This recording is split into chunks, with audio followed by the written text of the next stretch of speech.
There's a chair also.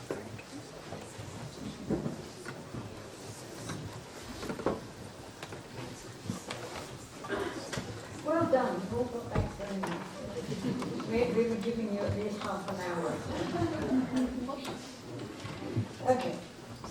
So he's carrying on likewise with the advantages of having people who do things for us that we don't like them to do, how they are actually helping us.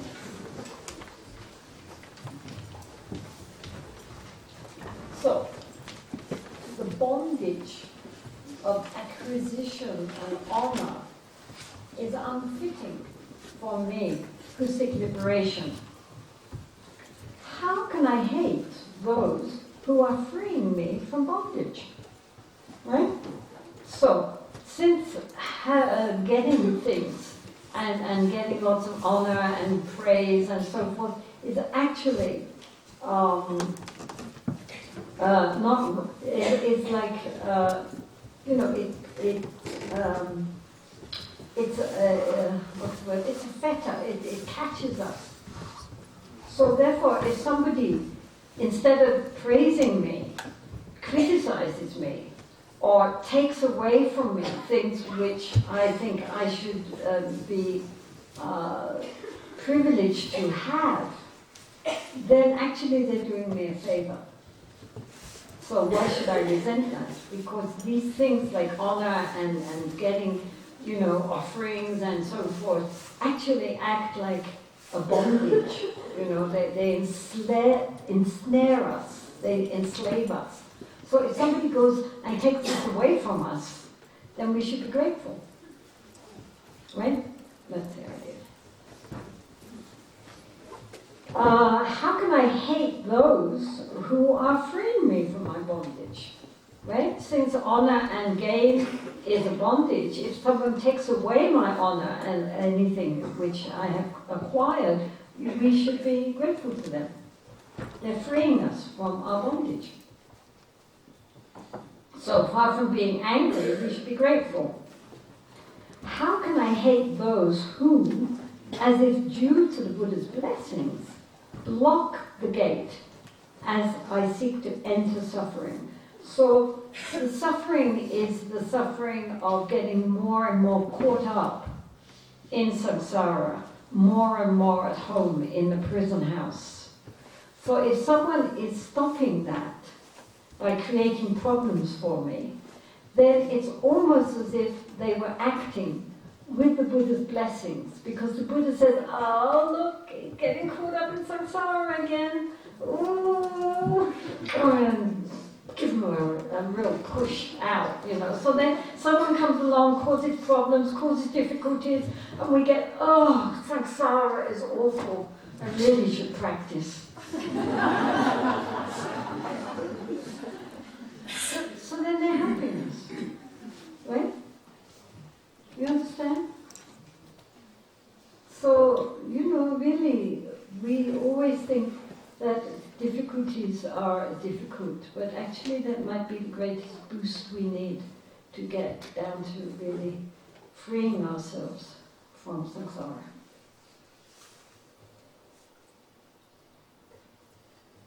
It is wrong to feel anger towards someone thinking that person impedes my merit, as there is no austerity equal to patience. Shall I not abide in that? So the Buddha said that there is no austerity equal to patience. Austerity is the word tapas, or tapasya, which is very popular in certain Hindu yogic centers. It means the kind of austerities, as we said before, like fasting or sitting at the in four fires with the sun ahead and above, or standing with your hand like this, or walking on hot coals, or all the kinds of tapasya that people go through in order to gain liberation. But the Buddha said the greatest tapasya is patience. Patience in the face of other people's wrongdoing. That is the most difficult one, because everything in us wants to let out with anger and self-justification and all sorts of, negative, like a horse suddenly wanting to bolt, and to hold that back, to hold the reins on our anger, at least that much, while we still have anger, at least to hold in the reins. Breathing in, breathing out. Patience, patience, patience. That's much harder than all these other kinds of external austerities that people put them through. So when this verse he is quoting actually from the Buddha.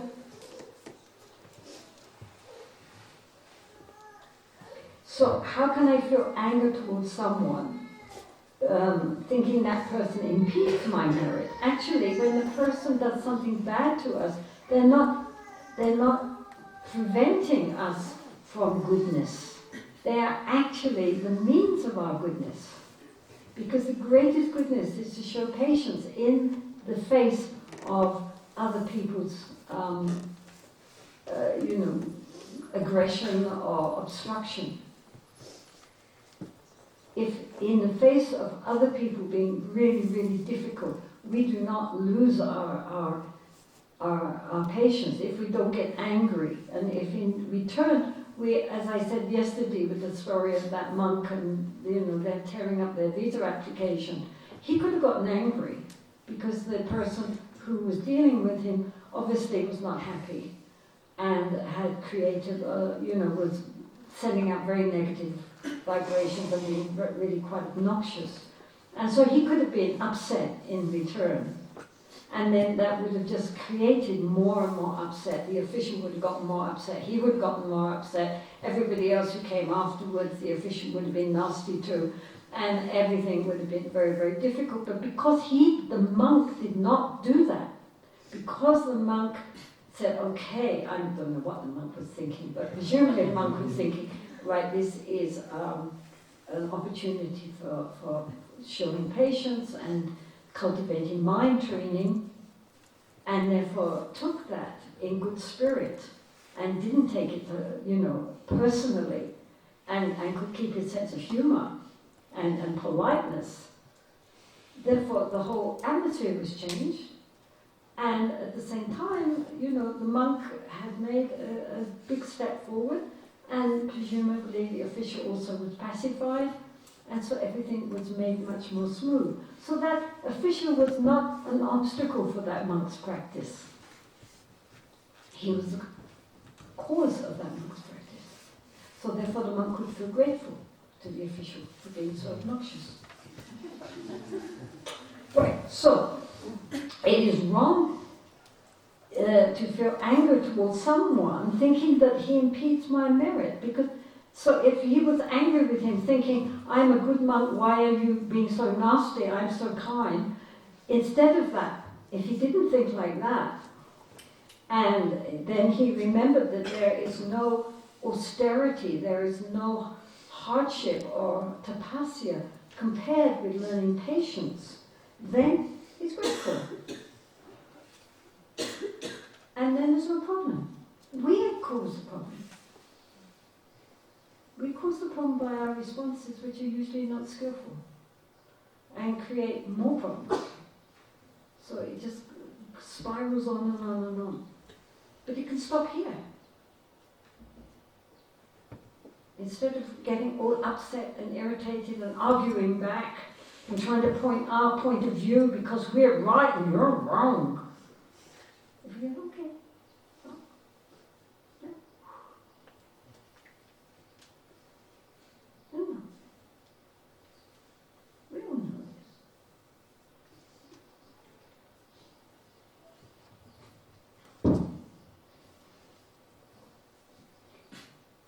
If, on account of my own fault, I do not practice patience here, then I myself have created an obstacle when grounds for merit have been presented. Right? I mean, that at least makes sense. right, because of me, if I don't practice patience, then I have created the obstacle.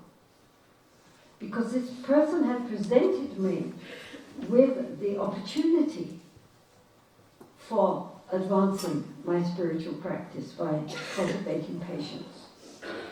If somebody is difficult, they are not an obstacle for us to practice patience. They are the opportunity for us to practice patience. Right?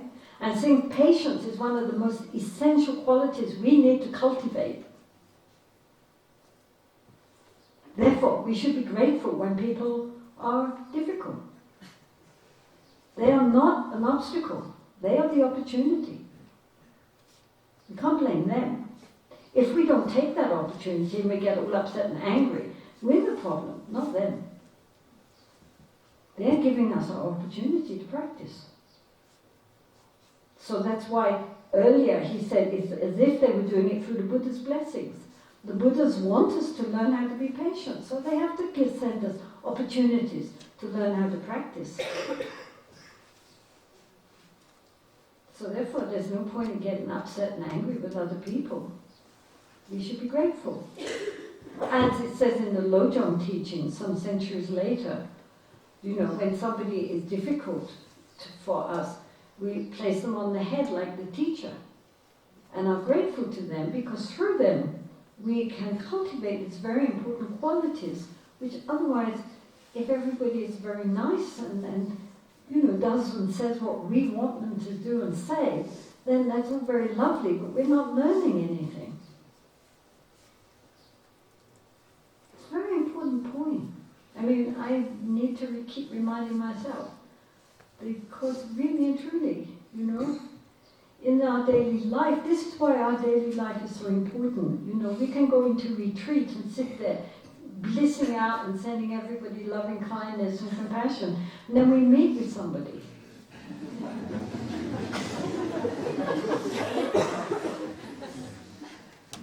So this is, and it's therefore really, yes, there are times to be in retreat and go deep inside ourselves. There's also times to go out and be with others and see what we've learned. The teacher says that the sign of whether or not our retreat practice was successful is not, lights and love and bliss. It's have our klesha, have our afflictive emotions lessened, increased, or stay the same. Sometimes they increase because people go into retreat, then they become very sensitive, then they find other people very annoying and noisy and obstructive, and they get, or they have had a very simple diet, so then they come out with a craving for chocolate or ice cream or, cheese or whatever they're craving for. And so we can get more greedy, some people spend their whole retreats fantasizing what they'd like to be eating.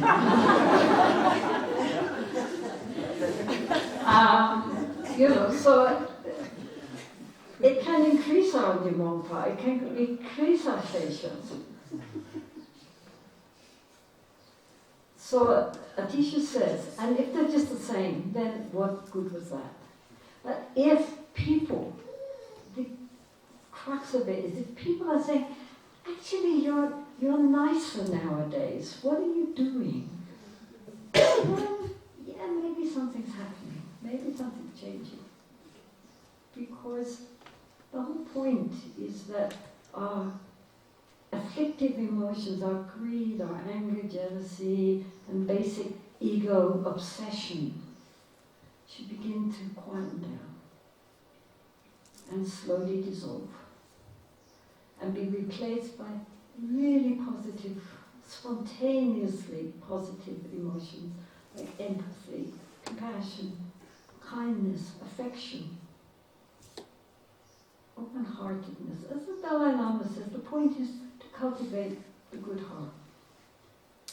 And Paisita Rinpoche said, the whole point is to become a good human being. That's it.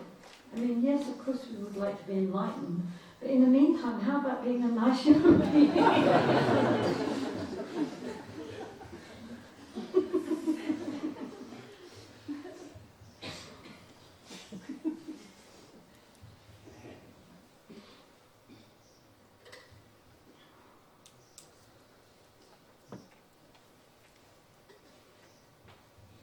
If one thing does not exist without another, and does exist when the other is present, then that other is its cause. So how can that be called a hindrance?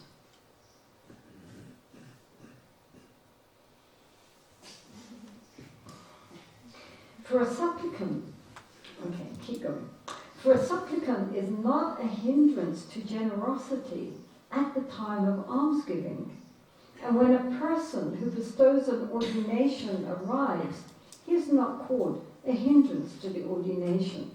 So in other words, we need other beings to help us in our practice.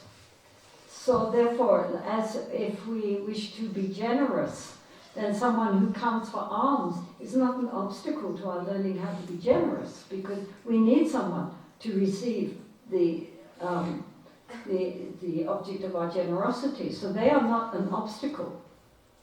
And likewise, if we are trying to cultivate patience, then someone who annoys us is not an obstacle for our trying to cultivate patience. Right? So we don't have to be annoyed at somebody who is annoying. We can appreciate that having them is a help for us. How can we learn to be patient if we don't have other people there who push our buttons? And the more they push the buttons, the more we can look and see, why are these buttons being pushed? So other people are not the obstacle to our spiritual practice. Other people are the spiritual practice. And not just the nice, easy ones, but the difficult ones. That's where we learn. As I said, it's like in the gymnasium, we don't all head for the easy machines, because the easy machines might be very easy, but we're not going to get any stronger. We head for the more demanding machines. If you're going to work out, you've got to work out. You just don't lie around on couches. So, we need all society to help us. And as I say, Shantideva was living in a monastery, and in monasteries there are always something happening. Any community, there are going to be easy times and challenging times. And the other people with us are the challenge, as well as ourselves. If we were like space, our mind, then no matter what other people were like, it wouldn't affect us at all. Like space, we can throw mud in the sky, we can throw beautiful coloured balls in the sky. It doesn't affect the sky. It doesn't matter. If our mind is like space, then praise, criticism, problems, successes, it's all one. It's only because we ourselves are hard like drums that everything makes a bad noise when it hits against it. But if we were softer, then it wouldn't hit. There wouldn't be so much sound. So this is a training program. Our whole life is a training program. We've got to learn something. At the end of our life, whether it's soon or later, we must learn something. Made some progress. And the best way to make progress is by dealing with other people and watching our own responses to other people. Are they skillful, or are they just creating more problems? Is it always everyone else is judged from the opinion of our small, deluded, ultimately non-existent ego? Me, me, me, me, me. People do things which are nice for me, they are nice people. People who are difficult, No, they're not nice people. Who is judging? This stupid, unrealistic, deluded I, which doesn't know anything anyway, and is the cause of all the problems in the first place.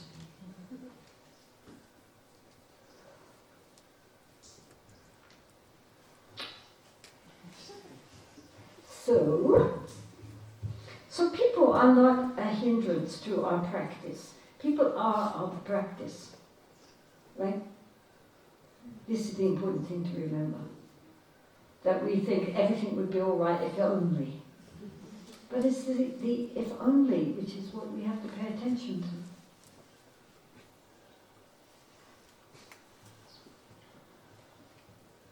to. Beggars are easy to meet in the world, but malefactors are difficult to find, for no one will wrong me when I do no wrong. There's a note on this.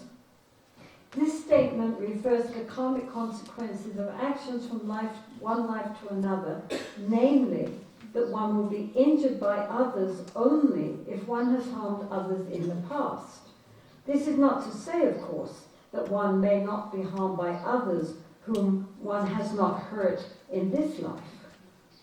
So, again, whatever happens to us, good or not so good, not so easy to deal with, is all a result of causes and conditions which have been set up in the past through this stream of consciousness which we call ourselves. And so, therefore, on one level, nobody is at fault in this. If we had not hurt others, we would not ourselves be vulnerable to being harmed in this lifetime. And even in this lifetime, on the whole, if we don't hurt others, other people will not hurt us. If we go around causing trouble, then, we are likely to attract more trouble. But if we are peaceful and non-judgmental, on the whole, people will be non-judgmental towards ourselves too.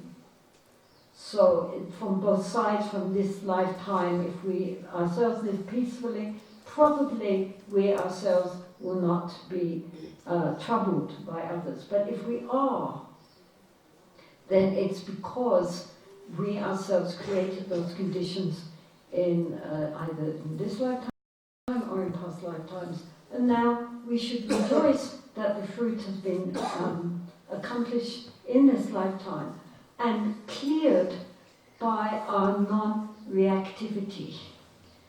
If we are not angry and revengeful, then we are not setting up causes and conditions for the future when again we will be meeting with such harm, because we can clear it right now by not being retaliating.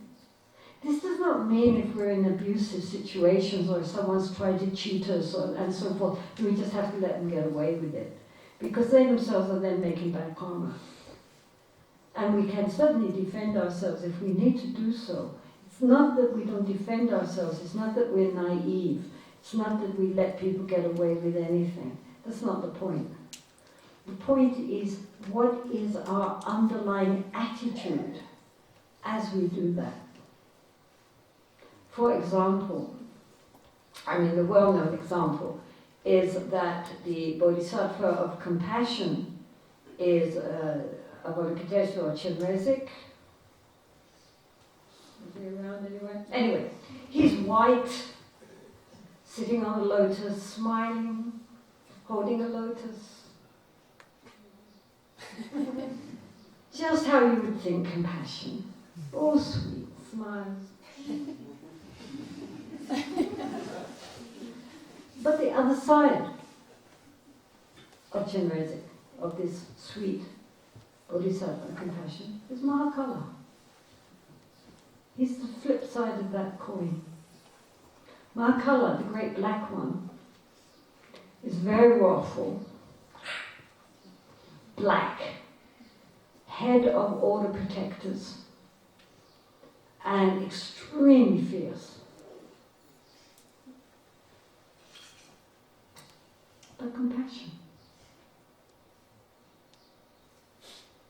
His ferocity does not come from hatred. His ferocity comes from compassion and wisdom. Some evil forces cannot be won over by peaceful means, so they have to be taken over by wrathful means.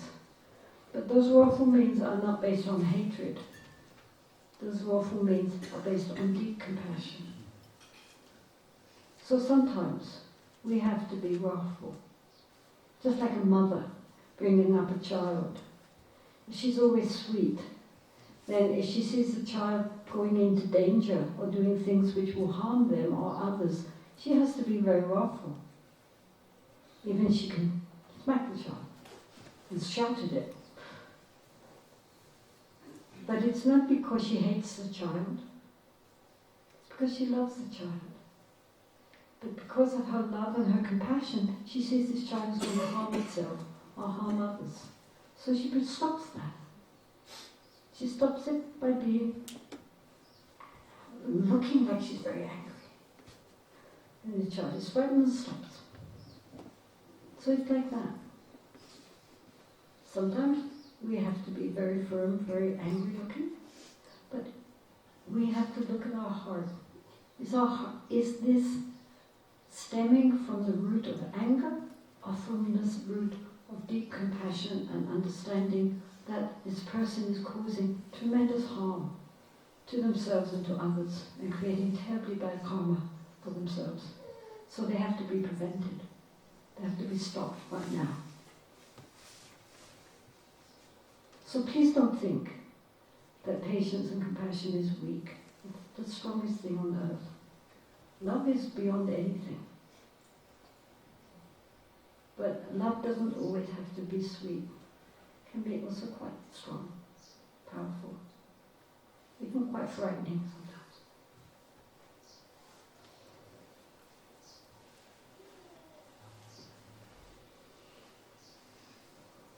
Therefore, since my adversary assists me in my Bodhisattva way of life, I should long for him like a treasure discovered in the house and acquired without effort.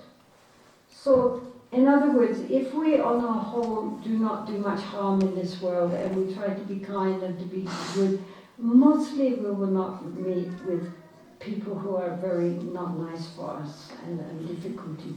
But if we do meet with somebody who is causing us problems, then rather than resent them, we should welcome them because they are going to help us to develop this very important quality needed, as I keep saying, it's needed for enlightenment. This quality of forbearance or patience. We have to develop this. We must develop this.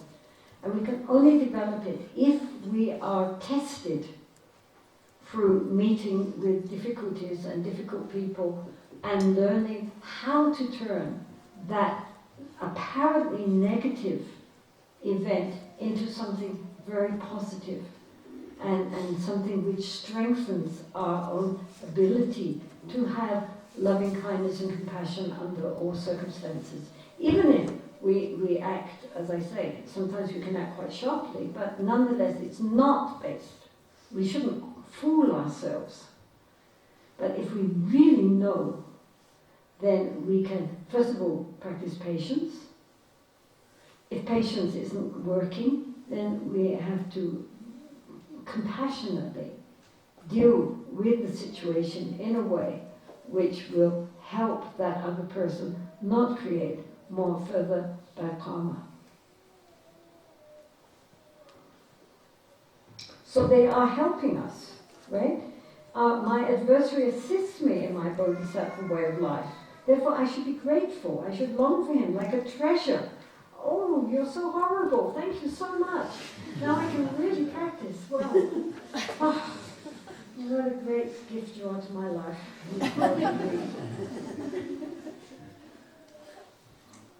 That's the idea.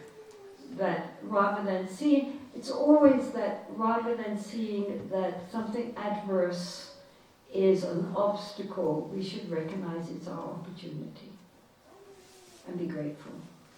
What can I learn from this?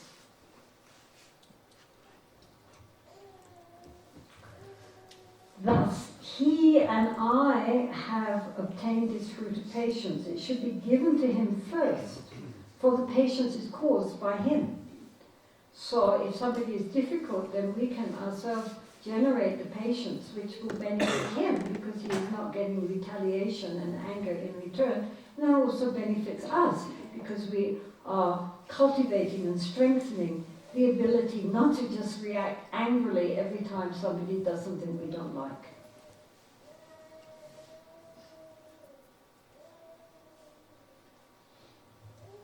If an adversary does not deserve respect because his intention was not that I should accomplish patience, then why is the sublime Dharma honored? It too has no intention to be the cause of that achievement. But, right, you get that? I mean, if somebody says, well, why should I respect my enemy? He didn't intend to help me learn patience. That was my decision to cultivate patience. He didn't want me to cultivate patience. He was just being obnoxious. In that case, just as we honor the Dharma, but the Dharma itself isn't thinking that it wishes to be honored. But nonetheless, it is worthy of honor, therefore we honor it. And likewise, the adversary is the stimulator for our study and practice of forbearance and patience. Therefore, even though he didn't intend to be, he is, and therefore we should be grateful to him. Because, even though he didn't intend us to be, therefore, practice because of his being difficult, nonetheless, he is the cause of us being able to practice. Therefore, we can be grateful.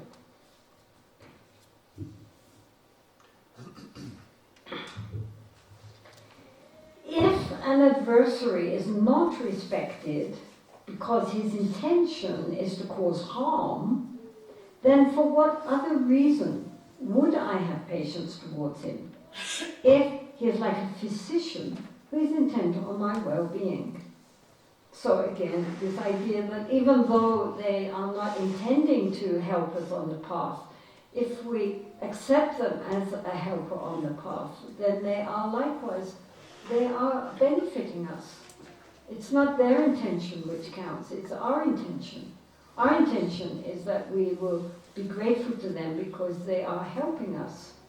And so likewise, we shouldn't worry about whether or not they intended to help us. The fact is that they are helping us, just as the physician will help us if we're sick. So therefore, we should be grateful.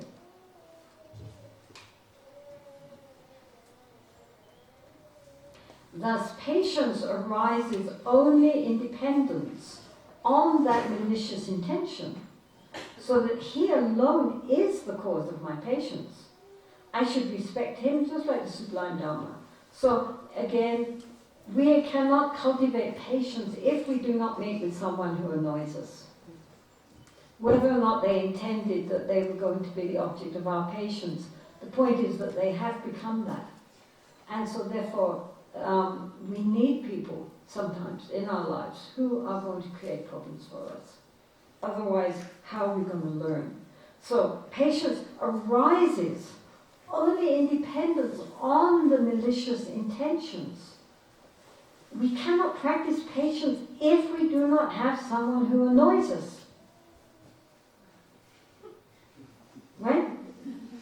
I mean, that's the main point of this whole text, of this whole chapter, is the fact that we need to cultivate patience, forbearance, tolerance. We need to do that. It's an essential paramita. It's one of the important qualities needed on the path. We cannot cultivate this unless other people or other circumstances oppose us. We need malicious beings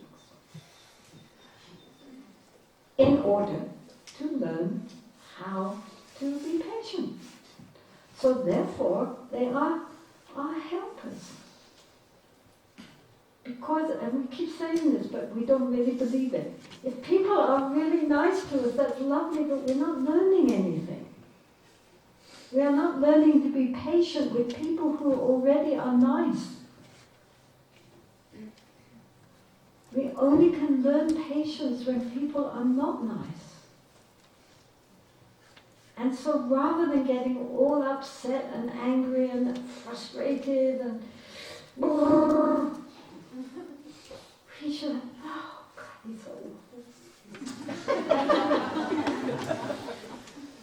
Now I can practice my patience. It's because it's true. I mean, this is not just a nice highfalutin idea. It's true. We need to learn patience. It's a very important spiritual quality. We cannot learn patience unless something tests our patience. Right? So therefore, the people who are difficult to us are our greatest friends. Spiritually. So, God's patience arises only in dependence of that malicious intent. So he alone is the cause of my patience. Right? I should respect him, therefore, as a helper on the path. Just as like the Sublime Dharma. The Sublime Dharma is a helper on the path. People who are difficult are also helpers on the path. Because they're teaching me patience, compassion, loving kindness towards all beings. In the traditional loving kindness and compassion practices, we start first with ourselves, because we have to make friends with ourselves. Then those that we love, because that's very easy. Then those that we feel neutral towards, people we see that we never think, are they happy or not happy? Now we are thinking that each one is most precious to themselves. And then towards people we don't like, who are the enemy. May they be well and happy. May they be free from suffering. And then all beings, everywhere. This is the traditional way as taught by the Buddha. So, feeling love and compassion for those who harm us is a very important quality. And so it starts by the development of patience in the face of other people's malicious intent.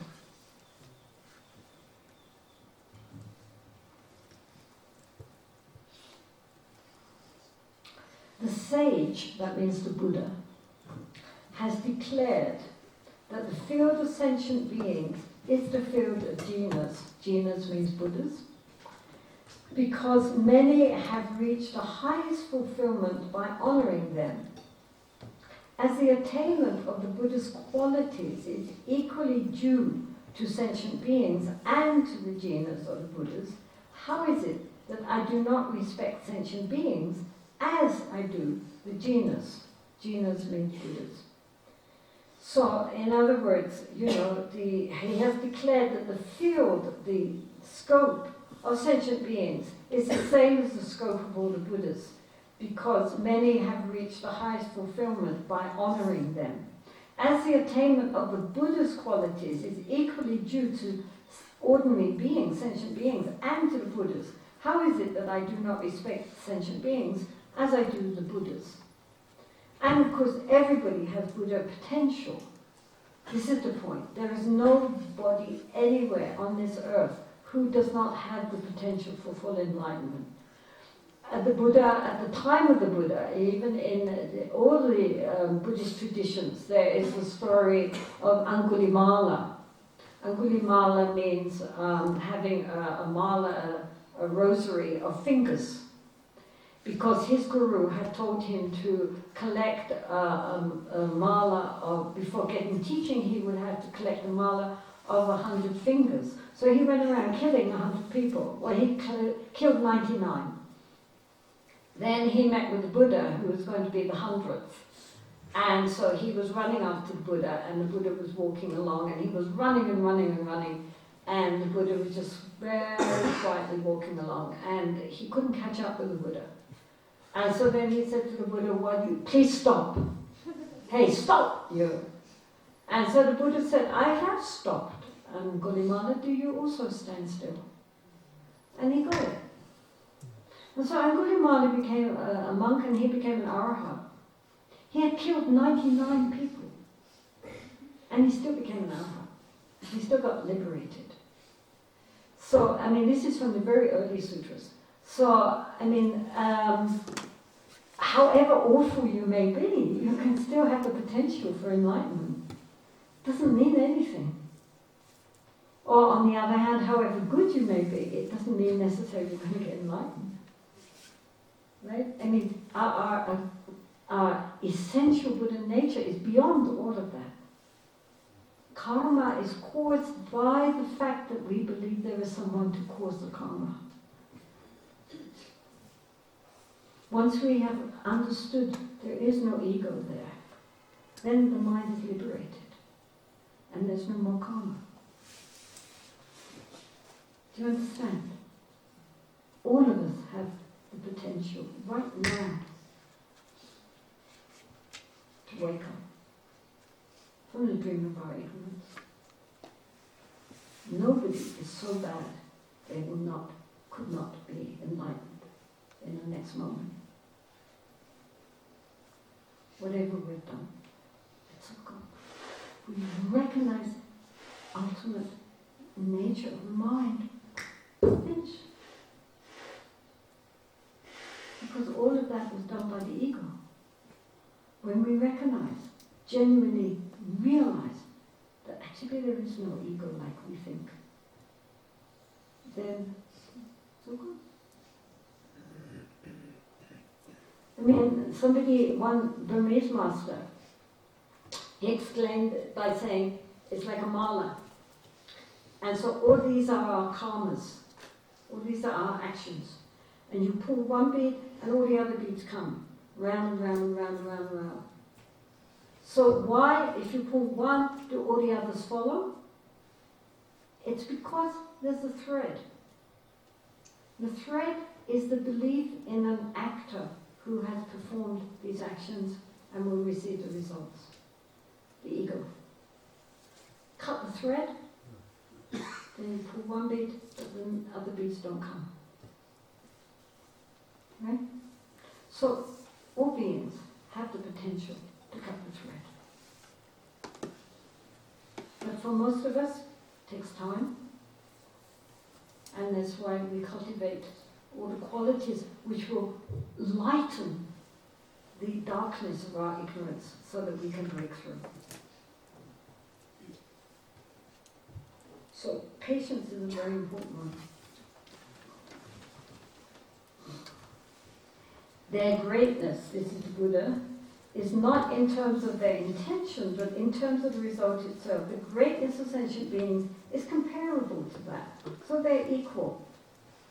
A friendly disposition, which is honorable, is the very greatness of sentient beings. The merit due to the faith in the Buddhas is the very greatness of the Buddhas. Therefore, sentient beings are equal to the Buddhas in their share in the acquisition of the qualities of the Buddha. But none of them are equal to the Buddhas, who are oceans of good qualities with endless portions. We all have those qualities of the Buddhas within us.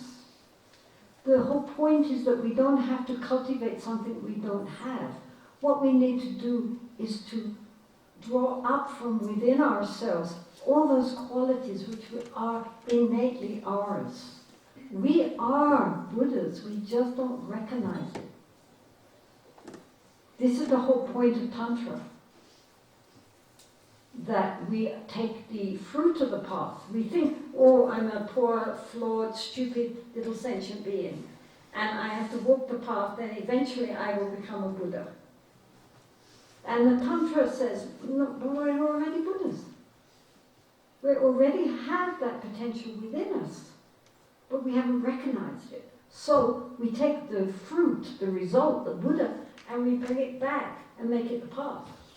In other words, we see ourselves as Chenrezig. We see ourselves as Tara. We see ourselves as Yamataka, whoever. In other words, we remember and recognize and believe in our own inner potential as the path. It's called having the pride of the deity. I mean, it's not to do with Shantideva, who's not talking about Tantra. But what he is talking about is that we have all the qualities of the Buddha. The difference between us is that we haven't actualized them, whereas the Buddhas have. And that's why there's no difference between the qualities of Buddhas and ourselves, except the Buddhas have absolutely realized and actualized them, whereas within us they're still dormant. They're still sleeping. But we have it, we just need to uncover it. It's not that we're stupid, ignorant, sentient beings. Nobody is stupid, ignorant, sentient being. Inherently they're Buddhas. We just don't know that. And so these practices are to bring out from within ourselves our own innate qualities, which we have, but we normally do not have access to. So now we're practicing to get access to qualities which are innate within us, if only we could realize them. That's what meditation is for too. It's to realize, actualize what qualities are already inherent within us. We're not trying to get something from somewhere else. Nobody's going to give us anything. In the Buddhas and Bodhisattvas, greatest lamas, anybody, they can't give us anything we do not already have. All they can do is point out what is already inherent there. So therefore, sentient beings or Buddhas, it's just a matter of degree. The Buddhas have realized, we haven't realized. That's the only difference.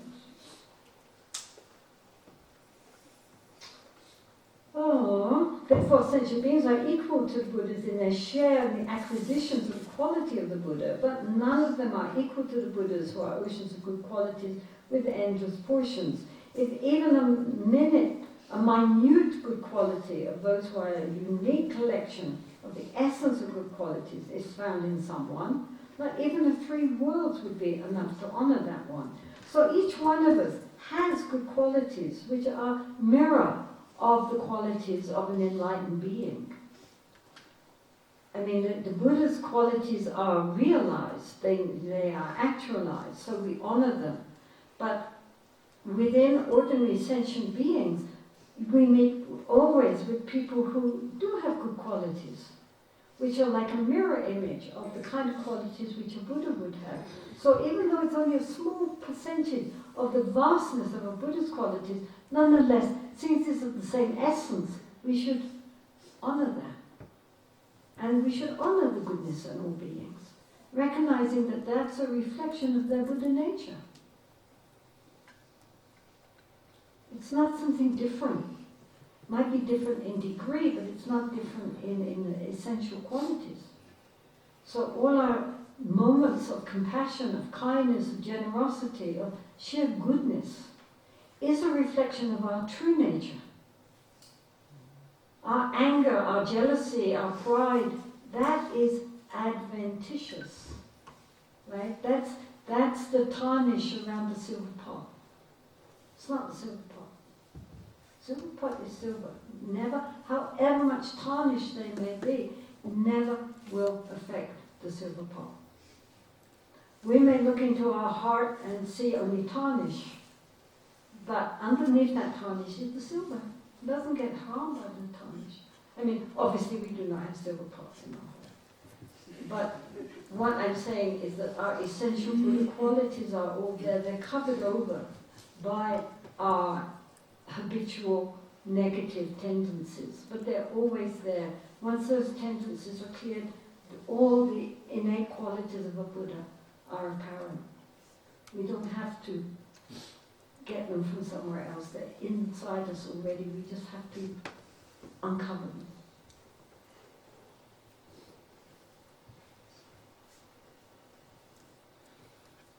Sentient beings have the best portion of the emerging qualities of a Buddha. One should honor sentient beings in accordance with that share. So, all beings have Buddha qualities, and sometimes they manifest, sometimes they're covered over, but we all have them, and we should respect that in others. When people do good things, we should rejoice in that, because they are displaying these innate good qualities which we all have, but normally we don't have access to. So there's no reason to, therefore, resent other people's good qualities or feel jealous of it. We should rejoice in it and honor all beings, because all beings are a reflection of Buddha nature, even though they don't know it. Each one of us, right this moment, has the potential to awake. Nobody is cut off. All beings have that potential. Some it's closer to the surface, some very deeply buried, but the essential qualities are exactly the same. It's not like, when we talk about Buddha nature, don't think of a little Buddha sitting inside. My Buddha nature is nicer than your Buddha nature.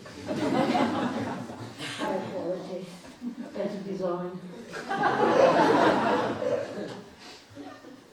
It's not that.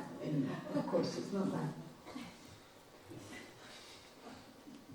But it's this innate wisdom, mind, which we all, is our true nature.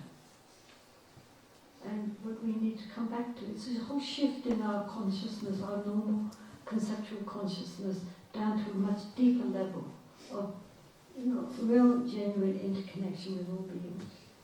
And a clarity and understanding, and at the same time tremendous opening of the heart to embrace all beings, which is our true nature. But because we don't see that, or we only glimpse of them and it all clouds over again, it's like the sky in the sense that it's covered with thick clouds and we don't see the sky. But the clouds could not be there if it was not for the sky. So all we have to do is clear away the clouds. And then we see the sky's always there. Space is all around us. Where is it not?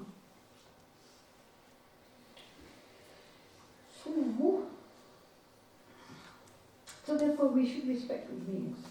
In Tantra, one sees oneself as the deity, but then one sees all beings as the deity. It's not just that I am Tara and everybody else is little sentient beings. All beings are transparent. All beings are revealed in their true nature. That's the point of Tantra. That all beings receive, all beings, in their true Buddha potential. All sounds are mantra. All thoughts are the play of wisdom. It's called having pure perception.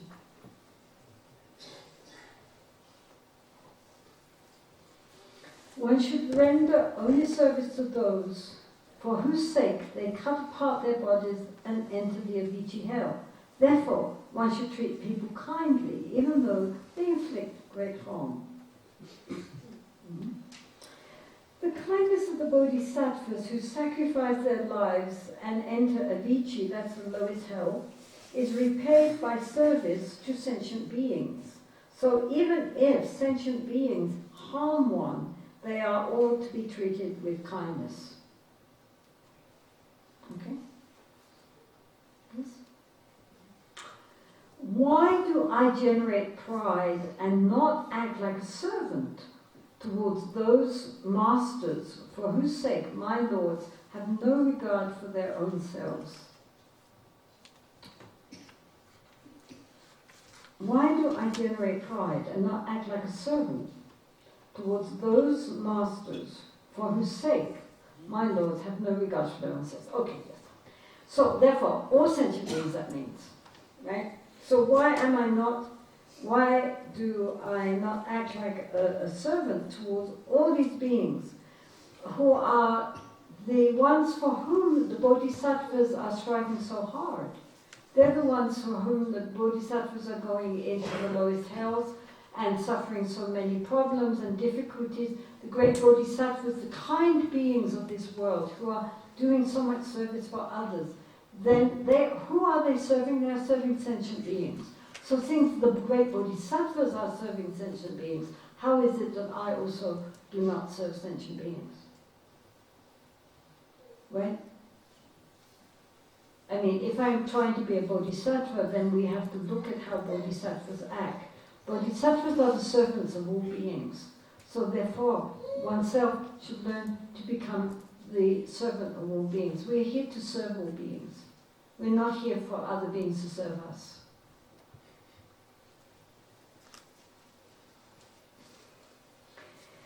By pleasing those in whose happiness the Lord of Sages, that's the Buddhas, find delight, and in whose pain they experience grief, all the lords of the sages are gratified, and to wrong them is to wrong the sages. Or, the sages are delighted with their joy and are not pleased if they are harmed, that means sentient beings. By pleasing them, all the sages are overjoyed, and to injure them is to injure the sages. So in other words, the Buddhas and Bodhisattvas really care about sentient beings. They have great love and compassion for sentient beings. When sentient beings are happy, they are happy. When sentient beings suffer, they feel great compassion. So therefore, we also likewise should follow their example, right? And therefore, if we cause grief to the beings that the Buddhas and Bodhisattvas love so much, then we are injuring the Buddhas and Bodhisattvas because they care for all beings, and therefore we also likewise should care for all beings. We should not try to create any problems for other beings, because by creating problems for sentient beings, we are directly causing problems, so to say, for the Buddhas and Bodhisattvas who have compassion for all beings. So since the Buddhas and Bodhisattvas are on the side of all sentient beings, we likewise should be on the side of all sentient beings to make them happy and relieve them of suffering. Right? Because if we cause problems for other beings, we are directly causing problems also for the Buddhas and Bodhisattvas whose concern is sentient beings.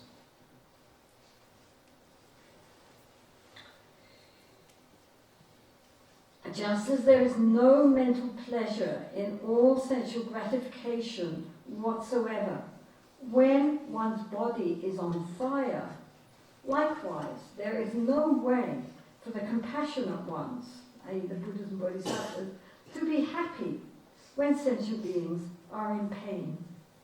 Right? So, just as if we were on fire, we could be eating the most delicious food or watching the most fascinating DVD or whatever, we wouldn't care because we're on fire. And our only concern would be with relinquishing the fire. Likewise, how, when sentient beings are suffering, could the Buddhas and Bodhisattvas feel joy in their suffering? I mean, they are only concerned with relieving the suffering of sentient beings. So if we are causing problems for other sentient beings, how could the Buddhas and Bodhisattvas approve? They could not, because their whole intent is to relieve the sufferings of all beings. So therefore, from our side, if we are causing more problems, then we are not going to be on the good books of all the Buddhas and Bodhisattvas. Of course, forget that one. Therefore, whatever pain I have brought to all those of great compassion, the Buddhas, by harming sentient beings, that sin I now confess. May the sages forgive that which has aggrieved them. Or the Tibetan says, therefore whatever displeasure I have brought to all the great compassionate ones by harming sentient beings, I confess that sin today. Thus may I be forgiven by the sages whom I have displeased. So in other words, again, since the Buddhas and Bodhisattvas, their whole intent is their compassionate concern for all beings, anything that I have done which has caused hurt or harm to other beings in the past or present, I confess that now before all the Buddhas and Bodhisattvas and ask for their forgiveness. Okay?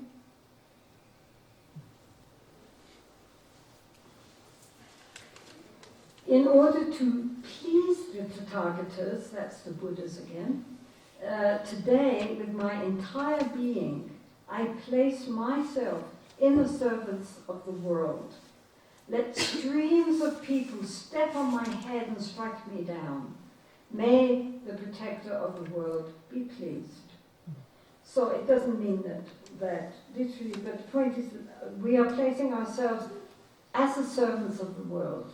Just as the Buddhas and Bodhisattvas are here to serve the world through their great compassion and wisdom, likewise we will try to follow their example. So even if every single person steps on our head, no problem. Because we are here to serve the world. So therefore, even if really nasty things happen to us, may the protectors of the world be pleased that we are not getting upset about that. We're being very patient because we've all read our chapter. And we are now, even if everybody steps on our head, which in Asia, of course, the head is the highest part and somebody's feet is the lowest part, so the greatest insult in the world is for someone to put their feet on our head. Even if everybody does that, then we will not be angry, we will be happy to be the servant of the world at the lowest place, putting our head at other people's feet, and therefore may the Buddhas and Bodhisattvas rejoice. Okay. Oh, we've nearly finished the chapter, isn't that wonderful? There is no doubt whatsoever that those compassionate beings regard all beings as themselves. Are they not seen as protectors in the form of sentient beings? Why then is there disrespect for them? So bodhisattvas come in many forms, and of course they're not all going around, sailing around on lotuses carrying flowers, and radiating lights. We don't recognize bodhisattvas when we see them. They might be in very, very ordinary form. And they might even be in positions which we would not expect a bodhisattva to be in.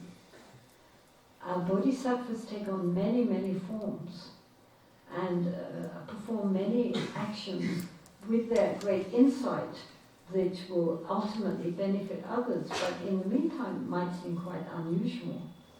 And so we don't know who is a bodhisattva and who is not. It's not like they're carrying a little sign, I am a bodhisattva. Bodhisattvas come in all shapes and forms, not only, as Shantideva points out in other places, not only in the human realm.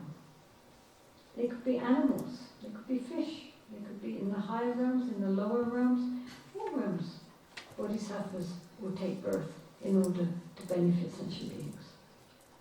And so there are higher bodhisattvas, lower bodhisattvas. There are, many levels of bodhisattvas. So some are incipient bodhisattvas, means they're beginning bodhisattvas. So they're trying their best, but they, not always very wise, not always very compassionate, they're trying. Others are very highly advanced bodhisattvas, maybe even emanations from the great bodhisattvas, who just emanate for the sake of all beings and not walking up the path. They're already there and sending down emanations. So you get higher emanations of bodhisattvas, like as well as the Dalai Lama, who is considered emanation of the bodhisattva of compassion, Chenrezig Avalokiteshvara. So he doesn't have to come back. He comes back out of compassion. So great beings, not just lamas, but throughout the world, there are many, many beings who come back, they choose to come out of their love and their compassion. And then there are others who are just starting and then they are working their way up. So, they're not so perfect, but nonetheless their motivation is compassion. So all these beings are out there in the world, they are there. We don't, we meet them sometimes and sometimes we hear about them, but they're working quietly in the background to keep some sanity in this world. And great compassion that so many people manifest in their lives for the sake of others, which do not hit the headlines, but they're there.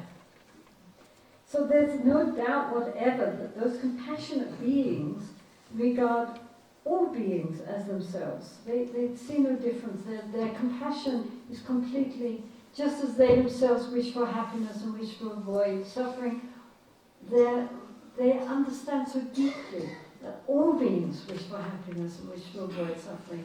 And as much as they can, they endeavor to help clear away suffering and bring happiness for other beings. There's so many people in the world who are like that. I mean, just recently I was hearing about one English woman, I think, who's a nun in Thailand, and she works with all these drug addicts in a kind of monastic drug rehabilitation center, and especially with the foreigners that come, and really some very, very difficult people, as you can imagine, some very mentally unbalanced, others very aggressive, very difficult. And she's been working there for years and years and years, about 15 years or more, taking care of these people, looking after them day and night. And now she herself is sick, and there was nobody to take care of her. I mean, in Thailand, nobody cares about nuns.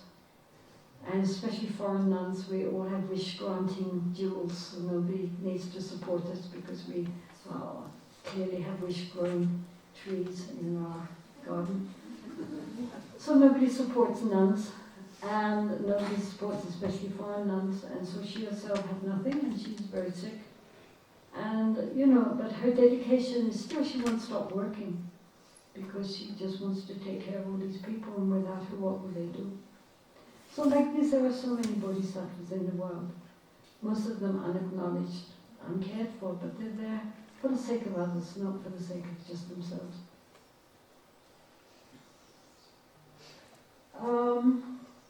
So, there is no doubt whatsoever that those compassionate beings regard all beings as themselves. Are they not seen as protectors in the form of sentient beings? Of course the Buddhas don't appear in the world as Buddhas. They appear as ordinary human beings. They have problems, they have health issues, they, have to struggle in samsara like the rest of us. But their inner nature is very different, because they have seen what truly is. And so therefore, though they act as if they are sentient beings, if you look at them, you can see they're not just ordinary beings at all. They're quite different. But they have love, they have compassion, they have wisdom. And so they're amongst us all, but they're not always sitting up on high thrones. So why then is there disrespect for them? Why don't we notice them? Why don't we acknowledge them and help them and try to work with them to accomplish their aims? It's a good question. So we have nearly finished, which is extraordinary considering how I have meandered in this text.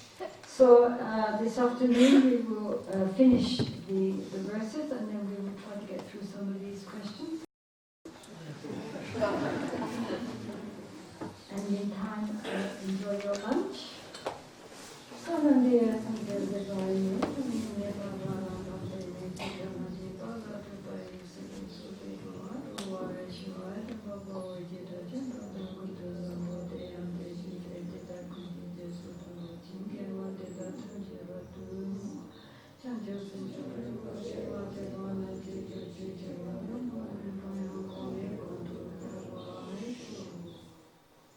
That last verse we said, Chancho Rinpoche, it's actually from the Bodhisattva. It's about, may the precious holy mind not yet born and rise and grow, may that one have no decline, but increase forevermore. So that is the basic prayer for Bodhicitta, which appears in the Bodhisattva.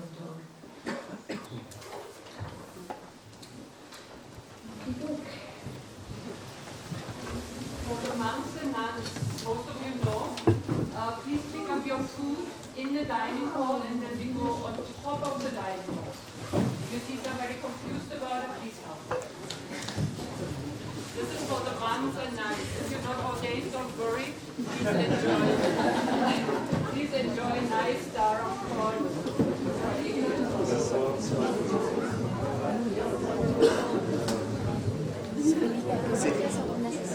Chris, are you going to stay and take a lunch? Are you going down? Or? We don't know.